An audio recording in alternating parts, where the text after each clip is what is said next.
She crept up the stairs, her heart pounding against the inside of her throat, and inched toward the door. I pressed my fingers against the bottom of my paperback, pinning it open while I read to Sunlight and Cocoa Puff. It was ajar, and a sticky sweetness drifted out toward her, a smell she recognized, one she had hoped she would never encounter again. I paused for effect. The inn's 2 resident cats, Cocoa Puff, the veteran, chocolate in color and as adorable as the day I'd met him, and Sunlight, my new boisterous kitty cat, studied me with bright yellow eyes, seated beside each other at the foot of my bed. The odor was so foul, she pressed a hand to her mouth, willing her nausea away, yet she was drawn onward. Her shoes scuffled on the creaking floorboards. Coco yawned and proceeded to lick the front of his chest, pulling faces only a cat could while doing so. Sunlight let out the tiniest of meows, then curled up into a ball, purring softly.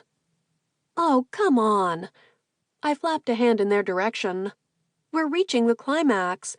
She's about to find out who's been murdering the townsfolk. You know, you two need a literary education. It's nearly Halloween." That wasn't technically true. Halloween was 2 months away, but as it was one of my favorite holidays, I was ready to start the celebrations early. Anything to spice things up a bit at the inn. It had been surprisingly boring here of late. Apart from the usual cat and guest herding, the chef's mood swings as her due date approached, and the upcoming opening of the ghost tours at the Gossip Inn, there had been nothing to write home about. Then again, Gossip was my home, and the only person I'd write to was my grandmother, who owned the inn. Sunlight gave another purring meow. Cocoa Puff laid down, lifted a leg, and set to work cleaning his private area. "You two are hopeless," I sighed.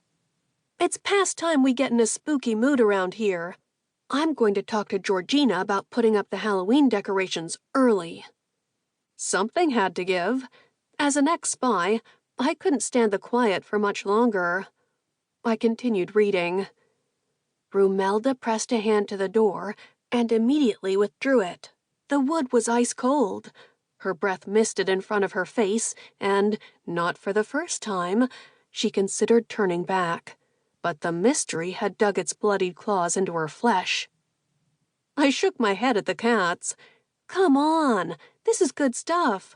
I can't believe you're not as spooked out as I am." A couple of years ago, the prospect of talking to cats and expecting them to understand me would have made me spit out my protein bar. Now, I could barely get through the day without a cupcake and a chat with Coco and Sunlight. I wasn't even mad about it.